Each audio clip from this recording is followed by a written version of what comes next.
નમસ્કાર દર્શક મિત્રો, મહામંથનમાં આપ સૌનું સ્વાગત કરું છું। એક મધ્યમ વર્ગનો નોકરિયાત પોતાના પરિવારનું ગુજરાન ચલાવવા આખી જિંદગી ખંતથી નોકરી અને ધંધો કરે છે। એ પાછળનો એનો હેતુ માત્ર એટલો જ હોય છે કે એનું ઘડપણ સુધરે અને એના સંતાનોને એ સારી જિંદગી આપી શકે। દરેક વાલીની એવી ઈચ્છા હોય છે કે એનો દીકરો કે દીકરી ભણી ગણીને ખૂબ સારી રીતે સેટલ થાય, ડોક્ટર કે એન્જિનિયર બને। પોતે ભલે એક શિક્ષકની નોકરી કરતો હોય પણ એ એના સંતાન માટે હંમેશા ઊંચું વિચારે છે, ઊંચા સપનાઓ જોવે છે।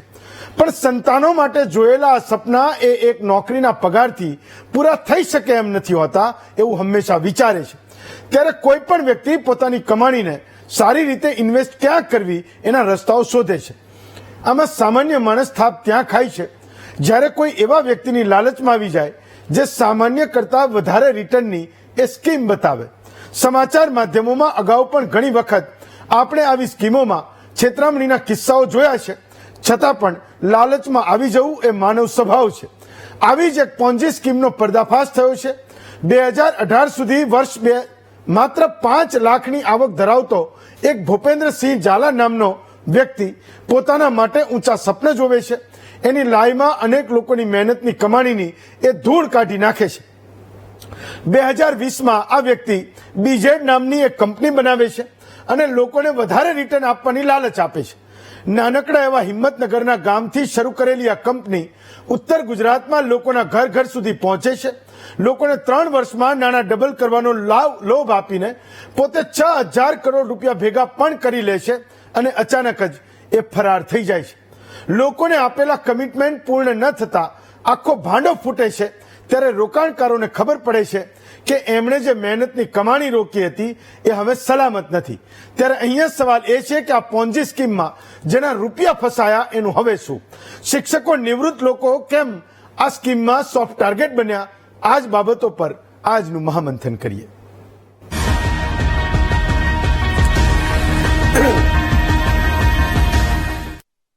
તો ભૂપેન્દ્રસિંહ ઝાલા પર પોલીસની કાર્યવાહી પછી સૌથી વધારે ચિંતા એ શિક્ષકો અને પોલીસ વાળાઓને છે જેમણે ઝાલાની કંપનીમાં મોટી વળતરની એ આશાએ રોકાણ કર્યું છે। તો નવાઈની વાત એ છે કે શિક્ષકો જોઈને પૈસા વાપરે એવું આપણે માનીએ છીએ, એટલે શિક્ષકોને વધારે પડતા કરકસરિયા એ આપણે કહીએ છીએ। પણ ઉત્તર ગુજરાતમાં જ્યાં બાળકના જન્મ સાથે 2 સપનાઓનો પણ જન્મ થાય છે, એક તો શિક્ષક બનવું અને એક વિદેશમાં જવું, એ ઉત્તર ગુજરાતમાં એ શિક્ષકોને પણ માયાજાળમાં ફસાવીને ભૂપેન્દ્રસિંહ ઝાલાએ પોતાનું કરોડોનું એમ્પાયર એ બનાવી નાખ્યું છે। તો પોલીસના પૈસા તો આપણે સમજી શકીએ કે આવા 2 નંબરના ધંધાવાળાને ત્યાં જ રોકાય, પણ કેટલાય શિક્ષકોની ઊંઘ આ માણસે એ આજે હરામ કરી નાખી। આજે કોઈ મુશ્કેલી હોય તો સગાવાળાને 50,000 રૂપિયા એ લોકો ઉછીના આપતા નથી, કારણ કે સગા પાસેથી વ્યાજ માગવામાં એ થોડી શરમ પણ નડે।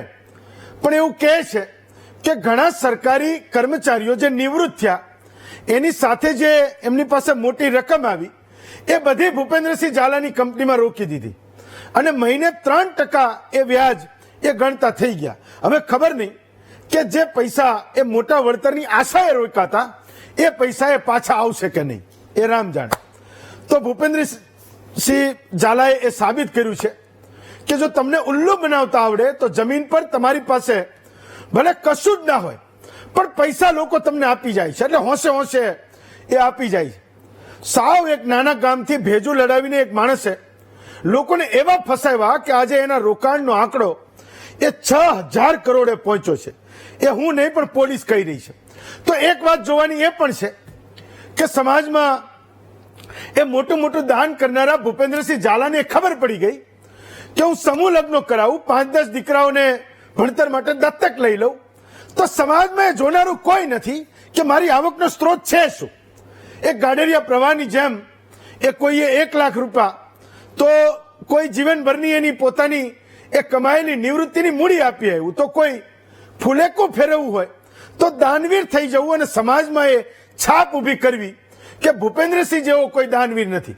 પછી એ ભૂપેન્દ્રસિંહ જેવા લોકોને ક્યાં એ કોઈને કહેવાની જરૂર પડવાની છે કે આ પૈસા પર હું તમને જે 3% વ્યાજ આપવાની ગેરંટી આપું છું એ ક્યાં રોકવાનો છું। તો ગામ તો એ વખાણ કરતા થાકે નહીં કે ભૂપેન્દ્રસિંહ એટલે ભૂપેન્દ્રસિંહ, નાત જાત જોયા વગર સમૂહ લગ્ન કરાવે. અને આ સમૂહ લગ્ન પણ ભૂપેન્દ્રસિંહ જેવા લોકોને એવા કામમાં આવે છે કે રાજકીય પક્ષો તરત જ એમની આજુબાજુ ફરતા થાય છે. એ સમૂહ લગ્ન એના માટે રાજકારણના દરવાજા ખોલી નાખે છે. ધારાસભા અને લોકસભાની ટિકિટો આપવાનો ક્રાઇટેરિયા એ પક્ષો જાણે, ખબર નથી. પણ ભૂપેન્દ્રસિંહ જેવા લોકોને એવું લાગે છે કે સમાજમાં છાપ સારી છે, હું ચૂંટણીમાં પૈસા વાપરી શકું, મારે પક્ષનું ફંડ લેવાનું નથી, તો પાર્ટી ટિકિટ શેના માટે ન આપે, એવું એ માનતા હોય છે. તો હમણાં લોકસભાની સાબરકાંઠાથી આ માણસ અપક્ષ ચૂંટણી લડ્યો, પછી તો ફોર્મ એને પાછું ખેંચી લીધું. પણ ચૂંટણીની સભાઓ જુઓ તો આપણને એવું લાગે કે લોકો આને જીતાડી દેશે.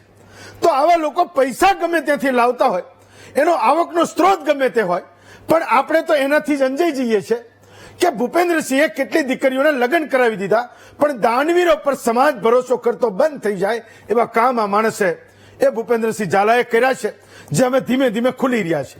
તો તમે વિચારો કે આજે કોઈ કંપનીના શેર લેનારો માણસ એ કંપનીના ચોપડા જોશે, કંપની શું બનાવે છે અને કેટલું વેચાય છે એને પણ જોશે, અને કંપનીનો નફો પણ એ સ્ટોક એક્સચેન્જની વેબસાઇટ ઉપર જઈને એકવાર જોઈ લેશે. તો એને એ ખબર પડે કે આ કંપની વસ્તુ બનાવી શું રહી છે અને આટલી વેચાય છે અને વર્ષના અંતે એ કંપનીનો નફો આટલો છે. તો જમીન પર કંઈક દેખાય એવી વાત છે. ભૂપેન્દ્રસિંહને પૈસા આપી આવનારા લોકોની એ મહાનતા જુઓ કે આ માણસ એની પાસે એ જમીન નથી, જમીન એટલે આમ જમીન ઉપર તો કશું છે જ નહીં. એવું કહે છે કે બિટકોઇનમાં એને રોકાણ કરીને એમાંથી કમાઈને એ લોકોને 3% વ્યાજ આપતો હતો અને પૈસા રિટર્ન આપતો હતો. પણ એ વિચારવાની વાત છે કે એની પાસે એવી કોઈ હજારો એકર જમીન નથી, એને કોઈ મોટા મોટા બિલ્ડિંગો બાંધ્યા, કે નથી એવી કોઈ કંપની જે કરોડો રૂપિયાનો નફો રળતી હોય. તો ભૂપેન્દ્રસિંહ ઝાલાને કોઈ પૂછવા પણ નથી ગયું કે તમે 1 વર્ષનું 36% વ્યાજ આપશો, તો એવા કયા મિલના ભૂંગળા તમારા વાગે છે કે તમે 36% વ્યાજ અમને પાછું આપશો. કેવું જોરદાર ભેજું એને લગાડ્યું છે કે ગુજરાતના નાના નાના માણસોના પૈસા ભેગા કરીને આ માણસે 6000 કરોડ રૂપિયાની એ કંપની એ બનાવી દીધી છે, ને જેનો ભાંડો એ હવે આપણી સામે ફૂટી રહ્યો છે. તો આજે કોઈ ગમે તે કહે, પણ જ્યારે પોલીસે દરોડા કર્યા અને ભૂપેન્દ્રસિંહ ઝાલા એ ભાગી ગયો એટલે સમજો કે કંઈક તો ગડબડ છે. બાકી સાચા રસ્તે એની કંપની એને ઊભી કરી હોય તો એ પોલીસની તપાસનો સામનો કરે એ આપણા બધાની સમજણ છે. તો હું ઉત્તર ગુજરાતની બોલીમાં કહું તો ભૂપેન્દ્રસિંહ ઝાલાએ એ બૂમ પડાવી છે. બૂમ કેવી રીતે પડાવી એ તમે થોડા મુદ્દાઓના માધ્યમથી સમજો. એ કેવી રીતે ફસાવતું તો એને સમજો કે માત્ર 3 વર્ષમાં 36% 1 વર્ષનું વ્યાજ થયું એટલે 3 વર્ષમાં કોઈ માણસ એવું વિચારે કે મારા પૈસા એ પાછા આવી જશે. કેટલાક લોકો એવું કહે છે કે જે લોકો નિવૃત્ત થયા, જેની પાસે સરકારના 30-35 લાખ રૂપિયા એના ભથ્થાના આવ્યા, એના પોતાની રજાઓના આવ્યા, જે આખી જિંદગી એને રજાઓ ન પાડી, જે પૈસા એ સરકાર જમા આપે છે જ્યારે તમે નિવૃત્ત થાવ તો, એ રજાઓના પૈસા, એ સરકારના લાભોના પૈસા જે એક સાથે આવ્યા, એવા ઘણા બધા લોકોએ આ ભૂપેન્દ્રસિંહ ઝાલાની કંપનીમાં રોક્યા હતા કે ભાઈ રોકો, અમને દર મહિને તમે 3% વ્યાજ આપજો, અમારું બધું ચાલી જશે અને એનાથી જ અમારું ભલું થઈ જશે. તો મુખ્ય એના જે ટાર્ગેટ હતા એ શિક્ષકો અને નિવૃત્ત કર્મચારીઓ હતા. એને એજન્ટ રોક્યા હતા, એ એજન્ટને પણ 1% કમિશન આપતું હતું. એટલે કોઈ 1 લાખ રૂપિયા રોકે તો એનો એજન્ટ પણ એ 1000 રૂપિયા કમાતો હતો. તો 6000 કરોડ રૂપિયા કોઈ એજન્ટોએ રોકાવ્યા હશે. તો હું માનું છું કે એજન્ટોના પણ મોટા બંગલા એ ગામોમાં બન્યા હશે. તો કંપનીના એ એજન્ટો જે રોકતા હતા એને પણ એ પ્રલોભન આપતા હતા. એજન્ટોને 5 થી 25% એ કમિશન પણ કેટલાક સંજોગોમાં મળતું હતું. લેખિતમાં મહિને 7% વ્યાજની ગેરંટી એ રોકાણકારોને આપતો હતો, પણ 3% વ્યાજ એ આપતો હતો ને હજી સુધી એ આપે છે એવું કહે છે. અત્યાર સુધીમાં કોઈ પણ રોકાણકારે એની ફરિયાદ એ કરી નથી. આ તો પોલીસને ફરિયાદ મળી, સીઆઈડી ક્રાઇમ પાસેની ફરિયાદ ગઈ, ના ભાંડો એ હવે ફૂટી રહ્યો છે. મૌખિક 18% રિટર્ન આપવાની લાલચ આપતા હતા. 10 લાખનું રોકાણ કોઈ કરે તો ગોવાનું પેકેજ મળતું, ભાઈ 10 લાખ રોકો, તમને હું ગોવા પણ એ ફરવા મોકલી. સૌથી મહત્વની વાત એ આ માણસના કેસમાં આ છે કે 5 વર્ષમાં એની પોતાની કમાણીને તમે જુઓ તો બિલકુલ ઝીરો જેવી છે, સાવ નગણ્ય છે. મહિને કોઈ 50,000ની નોકરી કરતા કોઈ નોકરિયાતની જે હેસિયત હોય એ આ માણસની હેસિયત છે. 2018-19માં એને જે એફિડેવિટ ફાઇલ કર્યું છે જ્યારે અપક્ષ ચૂંટણી લડ્યો, એ એફિડેવિટમાં એવું કહે છે કે 2018-19માં એ હું 5 લાખ રૂપિયા કમાતો હતો.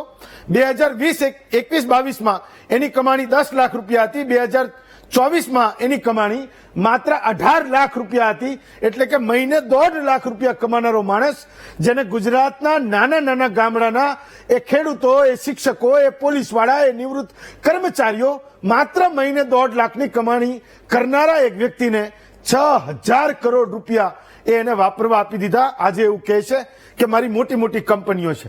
ભૂપેન્દ્રસિંહ ઝાલાની લાઈફસ્ટાઈલ જો સોશિયલ મીડિયામાં એ ભાજપની ટોપી અને ખેસ પહેરીને એ વટ પાડે છે કે હું ભાજપનો સભ્ય છું અને નેતા છું.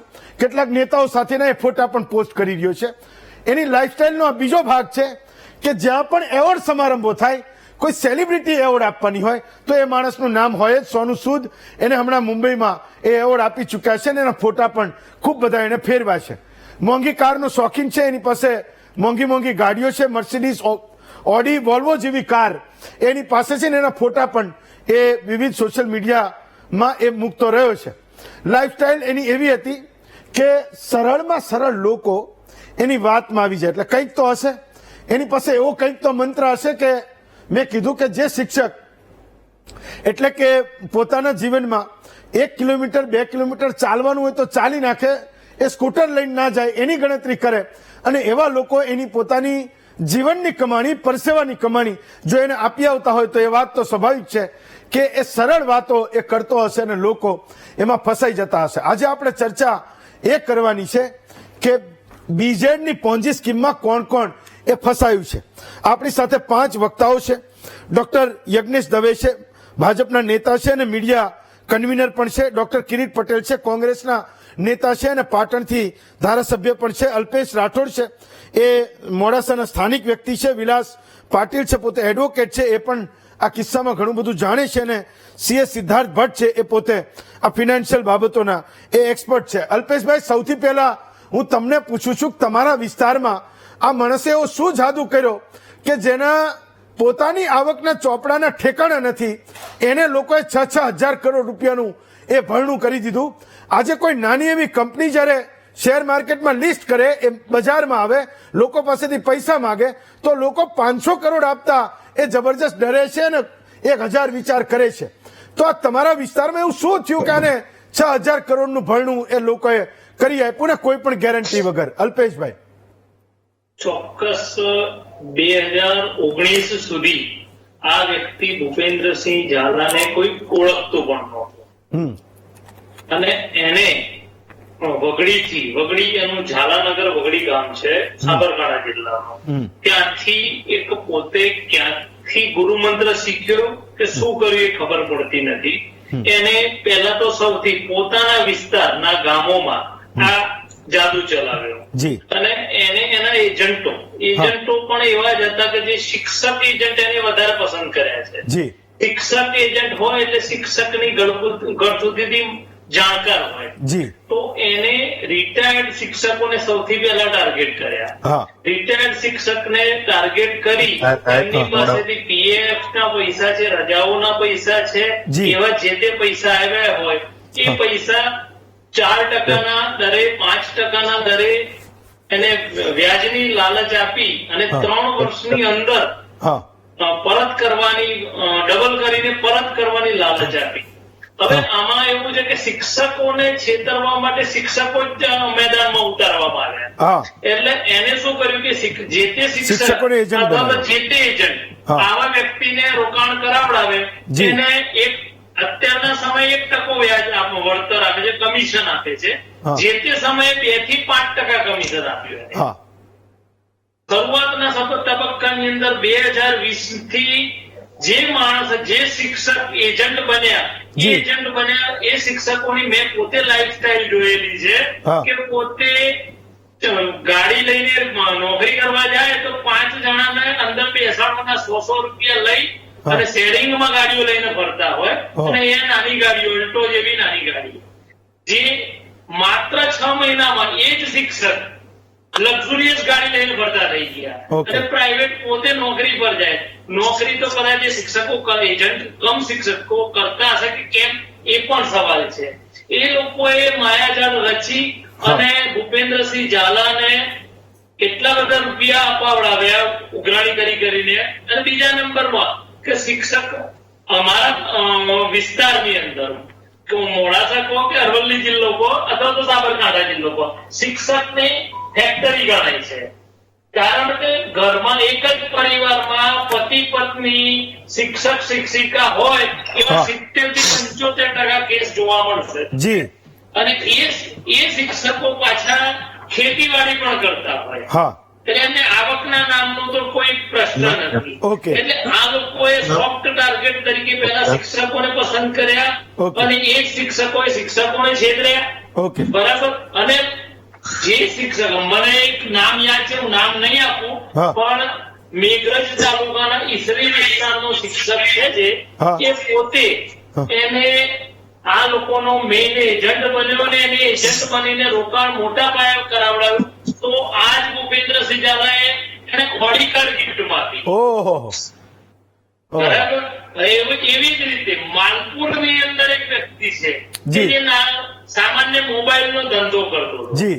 એને પણ હમણાં જ તાજેતરમાં જ એ Okay. માણસ મોબાઈલનો ધંધો કરતો હતો, મોટરસાયકલ પર ફરતો હતો, Okay. સામાન્ય નાની કારમાં ફરતો હતો. હા. એને પણ હમણાં જ ફોર્ચ્યુનર કાર આપી છે બ્લેક કલરની. બોલો. અને એ ભાઈ આજની પરિસ્થિતિમાં ગળામાં સોનાની ચેનો લટકાવીને ફરતો થઈ ગયો. ઓહો.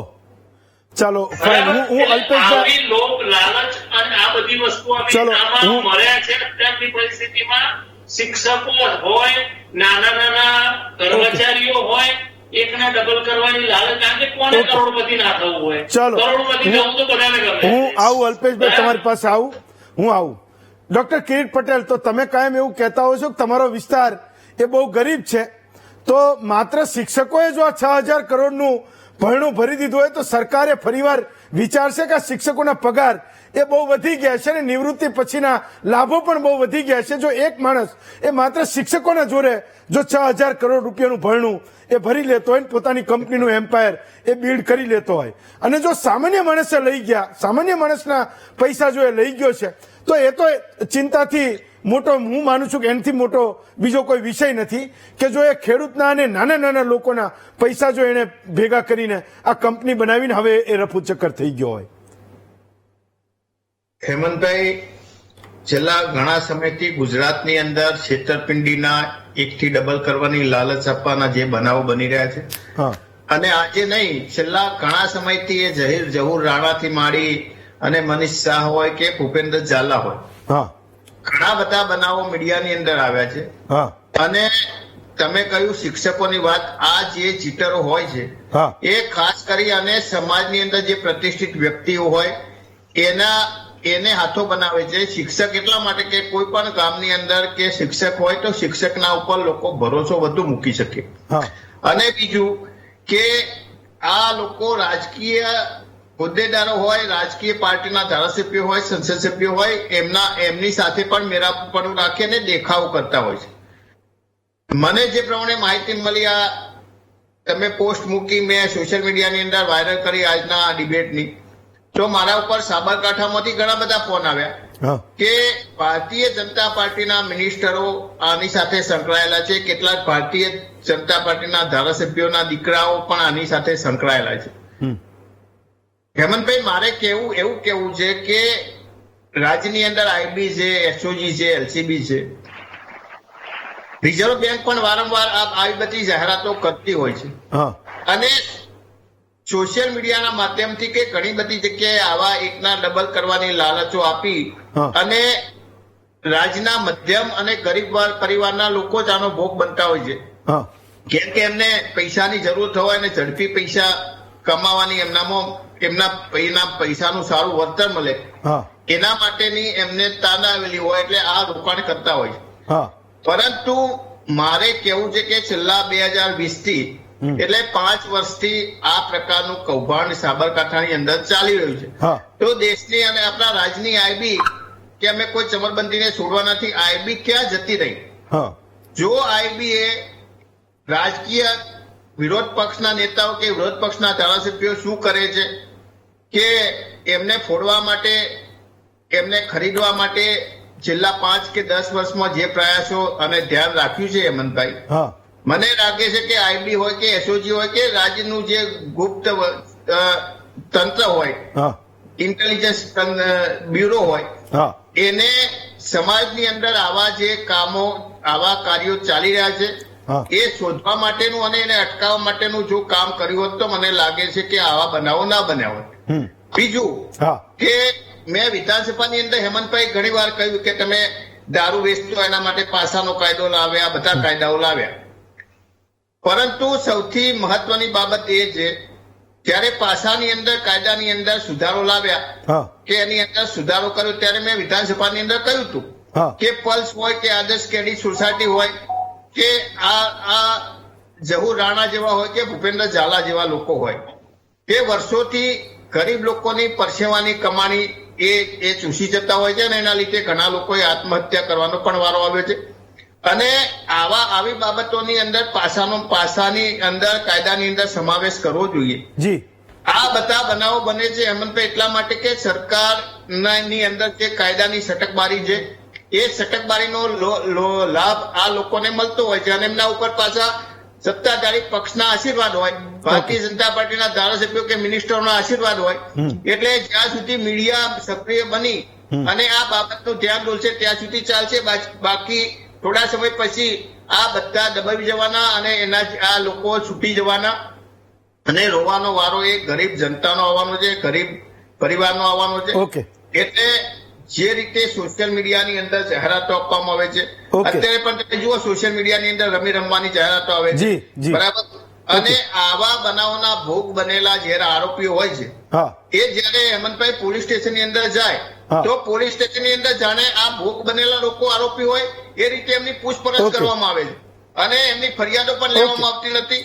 અને આવા ઘણી જગ્યાએ પોલીસ અધિકારીઓ આવા ચીટરોના સંપર્કમાં હોય છે અને અધિકારીઓને થોડું ઘણી લાલચ આપી દે, થોડા ઘણા પૈસા આપી દે, લાંચ આપી દે, એટલે પોલીસ તંત્ર પણ આવા લોકોના વિરુદ્ધમાં કાર્યવાહી કરતું નથી અને એના માટે આ બહુ મોટો ચિંતાનો વિષય છે.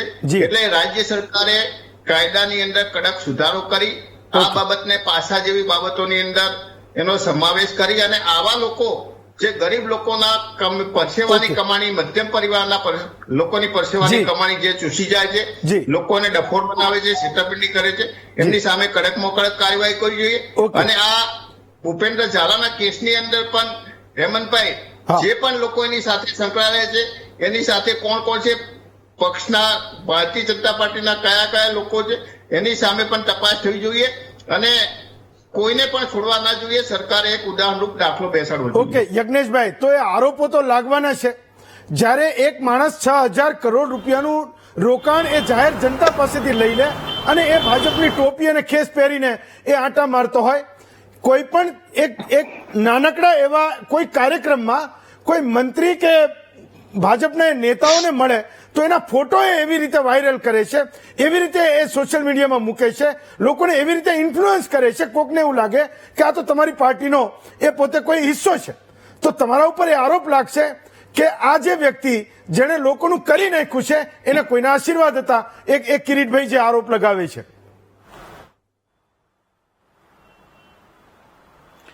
જો જે પ્રમાણે આજનો આ કિસ્સો છે તો આજના કિસ્સાની આપણે વાત કરીએ ત્યાં સુધી આજના કિસ્સામાં જે સીઆઈડી ક્રાઇમ તપાસ કરી રહી છે, સીઆઈડી ક્રાઇમમાં કોઈએ પણ ફરિયાદ નથી નોંધાવી. સીઆઈડી ક્રાઇમે એક નનામી અરજીના આધારે તપાસ શરૂ કરી છે. હજી સર્ચ ચાલે છે. કોઈ પણ વ્યક્તિ, રોકાણકારે પણ ત્યાં ફરિયાદ નથી કરી. કોઈ વ્યક્તિને આમાં બચાવવાનો કોઈ મુદ્દો જ નથી. ગુનેગાર જે હોય અને જે લોકોને છેતરપિંડી કરી હોય એ ગુનેગાર જ છે અને ગુનેગારને ક્યારે પણ બચાવવાની બાબતમાં ભારતીય જનતા પાર્ટીનો કોઈ નેતા, કોઈ કાર્યકર્તા કે પક્ષ ક્યારે પણ આવતો નથી. બીજું કે જે આગળની જો થોડીક વાત કરીએ તો એમણે વાત કરી કે ભારતીય જનતા પાર્ટીના સમયની અંદર આ છેતરપિંડીના બનાવ, મારે એ બાબતે જૂની કોઈ વાત કરવી નથી. બાકી આપ પણ જાણો છો, સંતોષ બેનિફિટના કિસ્સાઓ પણ જાણો છો અને સહારા સ્ટાર, હલો, હાજી આપનો અવાજ સંભળાય છે, બોલો. અને સહારાના કિસ્સા પણ જાણો છો. આ બધા જ કિસ્સા જી સહારાના કિસ્સા પણ જાણો છો, આ બધા જ કિસ્સાઓ આપ જાણો છો હેમંતભાઈ, અને એ કોના સમયમાં ક્યારે કેન્દ્રની અંદર બન્યા અને એમાં કોના આશીર્વાદ હતા, કોણ કોણ એની સાથે ફરતું હતું, અને ઇન્દિરા ગાંધીથી માંડી અને રાજીવ ગાંધી સુધીના કોના કોના સંબંધો હતા, બધી જ ખબર છે, બરોબર. એટલે એ બાબતે આપણે પડવું નથી, પરંતુ ભારતીય જનતા પાર્ટી ચોક્કસ એ કહે છે કે ગુનો છે એ ગુનો છે, પરંતુ મારી કિરીટભાઈને વિનંતી છે કે જયારે આવો ગુનો થતો હોય, એની તપાસ પોલીસ કરતી હોય, એના નિષ્કર્ષ જયારે આવે ત્યારે પણ ગુનેગારને સજા થવી જોઈએ. બીજું કે વ્યક્તિ ભારતીય જનતા પાર્ટીનો ખેસ પહેરીને ફરે એટલે ભારતીય જનતા પાર્ટીનો કોઈ પદાધિકારી ના બની જાય. પક્ષની અંદર માન્ય જો કોઈ પણ વ્યક્તિ હોય, પક્ષમાં માનતો હોય તો એના ખેસને ટોપી પહેરીને ફરે, કાર્યકર્તા બનવા ઈચ્છતો હોય તો પણ ખેસ ટોપી પહેરીને ફરતો હોય, કોઈના સમર્થનમાં જતો હોય, એ વ્યક્તિ ભારતીય જનતા પાર્ટીની સામે અપક્ષ ઉમેદવારી નોંધાવી અને જયારે ચૂંટણી લડતો હોય ત્યારે કઈ રીતે તમે ભારતીય જનતા પાર્ટીનો નેતા કહી શકો? એટલે ભારતીય જનતા પાર્ટીનો વ્યક્તિ નેતા નથી. એને પહેલા કોઈ ભારતીય જનતા પાર્ટીના નેતાઓ સાથે ટોપી કેસ ભરીને ફોટા ચોક્કસ પડાવ્યા છે, અમે એમાં નાય નથી પાડતા, પરંતુ એને એની આની સાથે ન સાંકળવું જોઈએ. અને કિરીટભાઈને મારે એ કહે છે કે તમે રાજકીય રંગ કે રાજકીય રોટલા શીખવાનું મહેરબાની કરી અને બંધ કરો, અને જે પદ્ધતિથી આજે ભારતીય જનતા પાર્ટી કાર્ય કરી રહી છે, જે પદ્ધતિથી આજે ગુજરાતની અંદર આદરણીય ભૂપેન્દ્રભાઈ સુશાસનમાં કાર્ય ચાલી રહ્યું છે, અને એ જોતા હું તમને કહું તો કોઈ પણ ગુનેગારને ક્યારે પણ બક્ષવામાં નથી આવ્યો. અને આપને આ ઇતિહાસ ખ્યાલ હશે, છેલ્લા 30 વર્ષની અંદર ગુનાખોરી કરનાર ગુનેગારોને કડકમાં કડક સજા મળી જ છે. પછી કોઈ પણ વ્યક્તિ હોય, ભારતીય જનતા પાર્ટીનો હોય, બહારનો વ્યક્તિ હોય કે સામાન્ય નાગરિક હોય, બાકી ગુનેગાર એ ગુનેગાર છે અને એને સજા થવી જ જોઈએ, એમાં પક્ષ ચોક્કસ માને છે. ચલો, મારી પાસે એક સવાલ છે, ફરી પાછો આવું છું. સિદ્ધાર્થભાઈ, મૂળ મુદ્દો એ છે કે અત્યારે બધા લોકો એ ચિંતા કરી રહ્યા છે કે સીઆઈડી ક્રાઇમે જ્યારે એની 6 જેટલી ઓફિસ પર રેડ કરી, એની સંપત્તિઓ પર એને તપાસ કરી, એ ડોક્યુમેન્ટ્સ મેળવ્યા, ત્યારે જે લોકોએ રોકાણ કર્યું છે, જે લોકો એની મહેનતની મૂડી મૂકી છે, એ બધાને એ ચિંતા છે કે અમારા પૈસા એ હવે પાછા આવશે કે નહીં. આપણે એ કેટલાક જે પોન્જી સ્કીમો જે અગાઉ થઈ, અમદાવાદ થઈ, ગાંધીનગરમાં થઈ, એ ઉત્તર ગુજરાતમાં થઈ, સૌરાષ્ટ્રમાંથી પણ એક મોટી સ્કીમ પકડાઈ હતી, હું નામ નથી લેતો અત્યારે, એ તમામ લોકો અત્યારે જેલની બહાર છે. પણ હું એ સમજવા માંગુ છું કે આરોપીનું જે થવું એ થયું, એ રોકાણકારોએ જેને વિશ્વાસમાં પૈસા રોક્યા હતા, એના પૈસા આવી કોઈ સ્કીમમાંથી એ પાછા આવ્યા કે ન આવ્યા? હવે હેમંતભાઈ, પોન્ઝી સ્કીમ બેઝિકલી 1920માં ચાર્લ્સ પોન્ઝી કરીને એક વ્યક્તિ હતો, અને એ એક કી ટોપી દૂસરે સર, દૂસરે કી ટોપી તીસરે કે સર, એવી રીતે ટોપીઓ પહેરાવતો હતો. એટલે આ પોન્ઝી શબ્દ ત્યાંથી પ્રચલિત થયો છે. અને આ મુદ્દે જ ચાણક્ય ધોકેબાજ લોકોને કઈ રીતે ઓળખવા એના વિવરણ પણ આપણા ગ્રંથોમાં ને ઇતિહાસમાં આપ્યા છે, કે જે ગોળ ગોળ વાતો કરતો હોય તો એ પોન્ઝી સ્કીમ ચલાવનારો આપણે માની શકીએ. જે તમને ગેરંટી આપતો હોય કે તમને આટલું રિટર્ન મળી જ જશે, તો આપણા ચાણક્ય ભવિષ્ય ભાખ્યું હતું કે આવા લોકોથી દૂર રહેજો, અને આપણે લોભિયાનું ધન ધૂતા રાખાય. અને ક્યાંક ને ક્યાંક છપાના આંખો યાદ આવે છે કે આંધળો સસરો ને સરંગટ વહુ સૌ ચાલ્યા કથા સાંભળવા, કહેતા ભી દીવાના સુનતા ભી દીવાના. એ કહેવતમાં જે પહેલો શબ્દ તમે યુઝ કર્યો એ આપણે ના યુઝ કરી શકીએ, એના માટેના કેટલાક નિયમો છે, પણ કોઈની લાગણી દુભાય એવું આપણે ના કરી શકીએ. હવે એ જે આ પોન્ઝી સ્કીમનું ધોકેબાજનું છે, તો ક્યાંક ને ક્યાંક પશ્ચિમના દેશોમાં પણ આ થતું આવ્યું છે અને ભારતમાં પણ થતું આવ્યું છે. આપણે જે સ્કેમ થયો હતો 1992નો, એ સ્કેમને પણ યાદ રાખવો જોઈએ, તેલગી કાંડ પણ યાદ રાખવું જોઈએ. અને જે કોઓપરેટિવ બેંકો ઉઠી ગઈ હતી, તો ક્યાંક ને ક્યાંક આ બધા પરિબળો જોતા એવું લાગે છે કે વર્ષોથી આ લૂંટવા વાળા લૂંટી જાય છે અને આપણે આંધળો વિશ્વાસ મૂકીને જઈએ છીએ, તો એની અસરો આર્થિક, સામાજિક અને માનસિક અસરો થાય છે. હવે પ્રશ્ન એ આવે કે કોઈ વ્યક્તિ આવું કરી શકે તો એની માટે કાયદા કાનૂન છે. દાખલા તરીકે આ પૈસા ઉઘરાવતો હોય તો આરબીઆઈ ના રૂલ્સ રેગ્યુલેશન નું પાલન કરવું પડે. શું એની જોડે non banking finance company NBFC નું રજીસ્ટ્રેશન છે? એનબીએફસી લોકો પાસેથી ડિપોઝિટ ઉઘરાવવાનો પરવાનો એને નથી. એટલે કયા કાયદા હેઠળ આવી રીતે ડિપોઝિટ ઉઘરાવતો હતો એ એક જોવું પડે.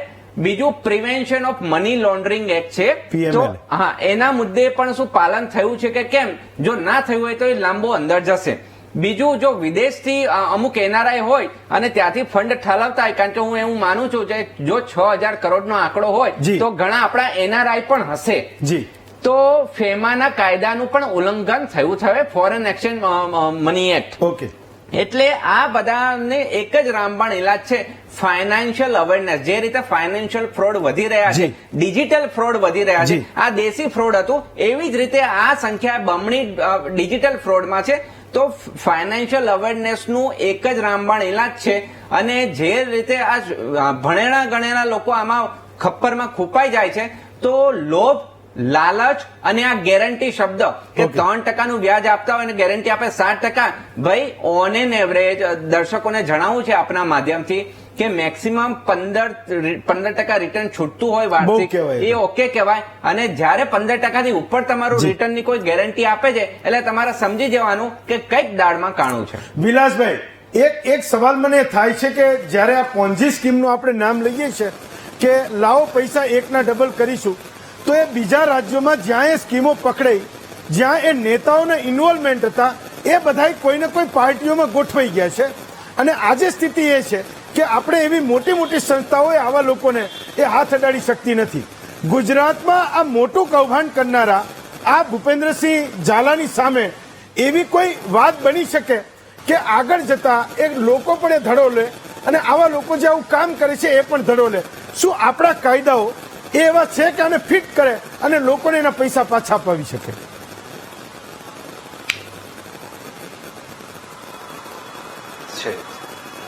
છે આમાં છે કાયદો. આપણે ગુજરાતમાં જીપીઆઈડી નો કાયદો છે આના માટે સ્પેશિયલ. જો મહારાષ્ટ્ર આપણા બાજુનું સ્ટેટ છે એમાં એમપીઆઈડી છે, આપણા ગુજરાતમાં જીપીઆઈડી છે.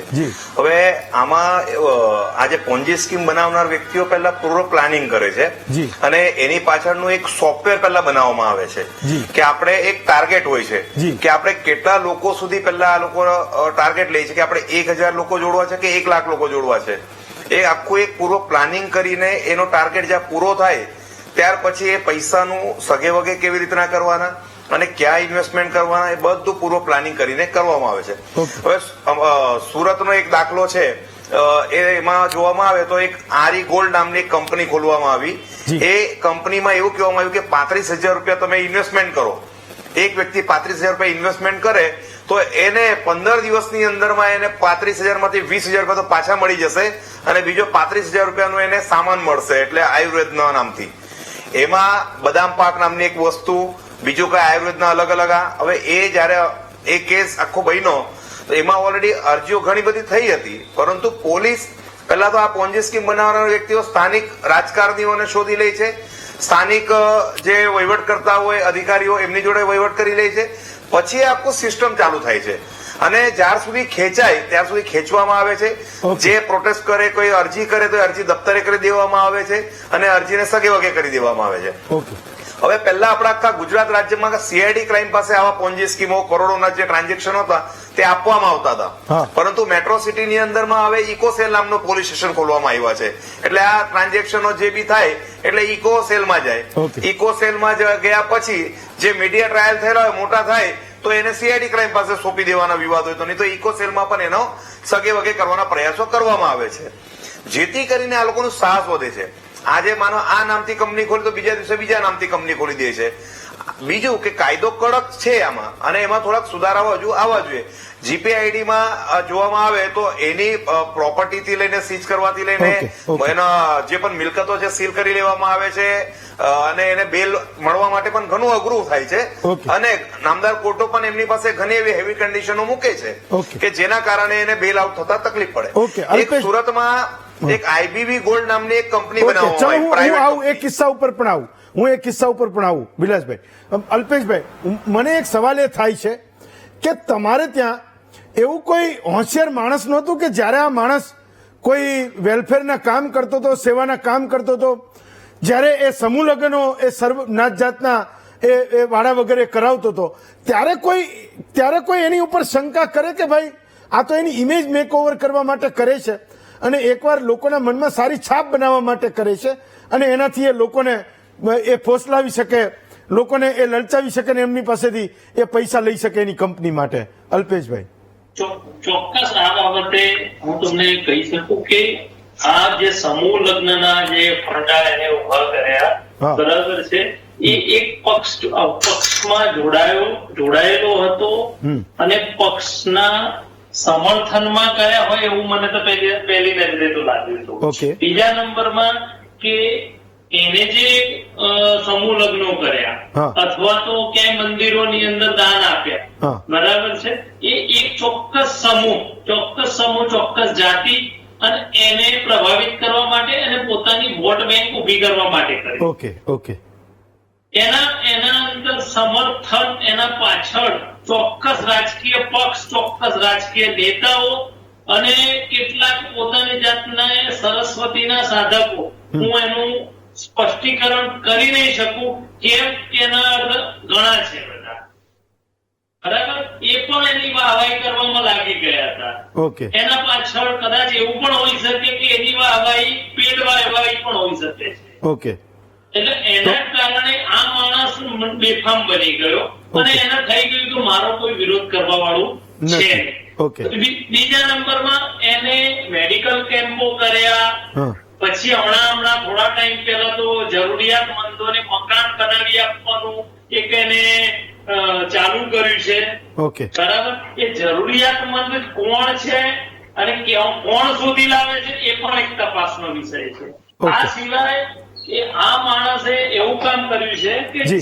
જ્યાં દાખલા તરીકે મોડાસા, હા. તો મોડાસા, હિંમતનગર હોય કે આજુબાજુ એના પોતાના મિત્રો, અંગત મિત્રો બનાવ્યા જી. અને પેમેન્ટ જયારે પણ આવ્યું હોય હા. ત્યારે એમના ત્યાં મૂકવા, સંતાડવા માટે પણ આ માણસે પ્રયત્નો કરેલા છે. ઓકે. અને એ જો આ સીઆઈડી ક્રાઇમ ઊંડી ઉતરી જાય અને એના કોન્ટેક્ટ નંબરોની તપાસ કરે તો આનાથી આંકડો બહુ મોટો વધી જાય છે. ઓકે. ડોક્ટર કિરીટ પટેલ, મારે સમજવું છે કે નીચેથી એ માણસ જયારે એની પોતાની તરફેણમાં કોઈ સિસ્ટમ બનાવતો હતો ત્યારે કેમ કોઈને ન દેખાણું કે આને કંઈક રોકવાની જરૂર છે, અથવા એ લાખો કરોડો લોકોના એ પૈસા ચાવ કરી જશે, કરોડો રૂપિયા, એ જેમાં નાના માણસને એ ભરોસો બેસાડી રહ્યો છે, ત્યારે કેમ કોઈને ના સૂઝ્યું કે ક્યાંક એ બ્રેક મારવાની જરૂર છે, ને અત્યારે એ સીઆઈડી ક્રાઇમ નનામી અરજી ઉપર એના ઉપર પગલા લઈ રહી છે? જો હેમંતભાઈએ જે વાત કરી આ વક્તાએ, તસ્લીમભાઈએ, એ બહુ મહત્વની છે કે જે વિસ્તારની અંદર જે ઇફેક્ટિવ લાગવગ ધરાવતા વ્યક્તિઓ હોય, સત્તાધારી પક્ષના ચૂંટાયેલા પ્રતિનિધિઓ હોય, એમને સાથે રાખી અથવા કોઈ સમાજની અંદર જે વધુ પ્રભુત્વ ધરાવે છે એવા લોકોને સાથે રાખી અને આવી છેતરપિંડી કરતા હોય તો સામાન્ય લોકોને એમના ઉપર ભરોસો બેસતો હોય છે. પરંતુ જે રીતે વાત થઈ, એમને વાત કરી, તો મને જે પ્રમાણે માહિતી મળી તો એ રીતે આની સાથે બીજા એના અંગત 5 મિત્રો પણ જોડાયેલા છે અને જો તપાસ કરવામાં આવે તો એ 5 મિત્રોના નામ પણ બહાર આવી શકે એમ છે.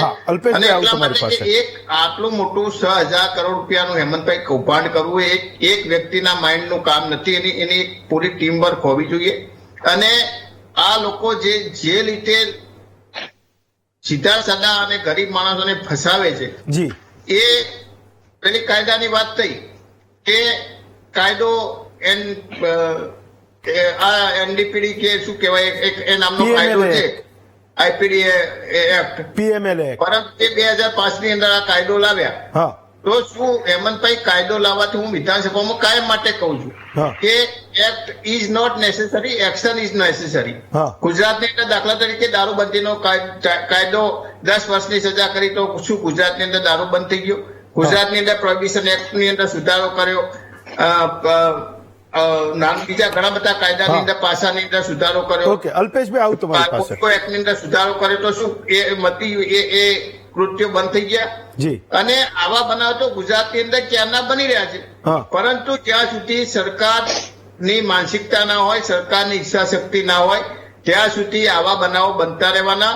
અને લોકો એટલા માટે જ છતાં મેં કહ્યું એમ કે તમે મોટા દેખાવો કરો, તમે ધારાસભ્યો, સંસદ સભ્યોના સાથે રહી અને ફોટા પડાવો, એમને ફંક્શનોની અંદર હાજરી આપો, એમના ફોટા સોશિયલ મીડિયાની અંદર વાયરલ કરો. અને છેલ્લા ઘણા સમયથી જે બનાવ બની રહ્યા છે, પાટણની અંદર જે ડોક્ટરનો બનાવ બન્યો, તમે ભારતીય જનતા પાર્ટીનો ખેસ પહેરી અને ગમે તેવી છેતરપિંડી કરો અને એ કાયદાની સટકબારીમાંથી સટકી જાઓ. હમણાં યજ્ઞેશભાઈ કહેતા હતા, મારે કેવું છે કે કેટલાય નીરવ મોદીથી માંડી કેટલાય લોકો કરોડો રૂપિયાનું કરી દેશનું અને જતા રહ્યા, કોના શાસનમાં જતા રહ્યા. એટલે જો ભારતીય જનતા પાર્ટી, યજ્ઞેશભાઈ તમે તો પ્રવક્તા છો, તમારે જાહેરમાં એવું કહેવું જોઈએ, જાહેર કરવી જોઈએ કે ભાઈ ભારતીય જનતા પાર્ટીની અંદર સંનિષ્ઠ કાર્યકરો આવો, જે લોકો આની સાથે લોકો સાથે છેતરપિંડી કરશે કે જે લોકો અસામાજિક પ્રવૃત્તિ સાથે સંકળાયેલા છે એવા કોઈ વ્યક્તિએ ભારતીય જનતા પાર્ટીનો સભ્ય બનવું ને તમે જાહેર કરી દો. કેમ નથી કરતા? સત્તાની સાથે રહી અને લોકોની સાથે છેતરપિંડી કરવા વાળા લોકોને એને ઓળખવા જોઈએ. અને સરકારે કોઈ પણ પક્ષ હોય, કોંગ્રેસ હોય કે ભાજપ હોય, યજ્ઞેશભાઈ, લોકો સાથે છેતરપિંડી થાય, કોઈ પણ પક્ષનો વ્યક્તિ લોકો સાથે, ગરીબ લોકોની પરસેવાની કમાણી સાથે છેતરપિંડી કરતો હોય એને ચલાવી જ ના લેવાય. અને એના માટે સરકાર જ આ કામ કરી શકે. અમે વિરોધ પક્ષની અંદર બોલવાના, ટીવી મીડિયા વાળા હેમંતભાઈ જેવા સોશિયલ મીડિયાની અને ટીવીની અંદર આ મુદ્દો ઉજાગર કરવાના, પરંતુ આ કંટ્રોલ કરવાનું કામ છેવટે તો સરકારનું છે, પોલીસ તંત્રનું છે, ગૃહ વિભાગનું છે અને સરકારનું છે. તો જ્યાં સુધી આ બાબતે યોગ્ય અને કડક કાર્યવાહી નહીં થવાની ત્યાં સુધી મને લાગે છે કે હેમંતભાઈ, આપણે ગમે તેટલું બોલીશું, તમે લોકોના હિત માટે આવા ગમે તેવા આપણે એપિસોડ કરીશું, પણ જ્યાં સુધી લોકોને કાયદાનો ડર નહીં હોય હેમંતભાઈ, ત્યાં સુધી આવું બનતું રહેવાનું. અને બીજી બાબત કે આવા કેટલા બનાવ બન્યા, તમે ઘણી બધી વાત અગાઉ ગણાવી, લોકો અત્યારે છૂટી ગયા છે, જાહેરમાં ફરે છે, એટલે લોકો ફરિયાદ કરતા પણ ડરે છે. ઓકે, એટલા માટે ફરીથી વિનંતી કરું છું કે આ તમે બહુ મહત્વનો મુદ્દો જયારે ઉજાગર કર્યો છે ત્યારે રાજ્ય સરકારને, યજ્ઞેશભાઈને પણ કહું છું, રાજ્ય સરકારને વિનંતી કરે કે કોઈ પણ પક્ષ સાથે સંકળાયેલો આવો માણસ હોય એને છોડવો જોઈએ નહીં અને નમૂનારૂપ દાખલો બેસાડવો જોઈએ. ડોક્ટર દવે, તો મૂળ મુદ્દો એ છે કે તમારી પાસે તો બૂથથી છેક ઉપર સુધીનું એક સંગઠન છે. શું તમારા નેતાઓને ક્યારે કોઈ ભનક ના લાગી કે આ માણસ એની ઇમેજ મેક ઓવર કરી રહ્યો છે અને લોકોને છેતરવાનું કામ કરી રહ્યો છે? ના એની પાસે કોઈ મોટી બિલ્ડિંગો છે, ના કોઈ જમીન છે, ના કોઈ ફેક્ટરી છે, તો આટલા બધા પૈસા એ ભેગા કરે ત્યાં સુધી નીચેથી કોઈને ના ભનક લાગી? ડોક્ટર યજ્ઞેશ.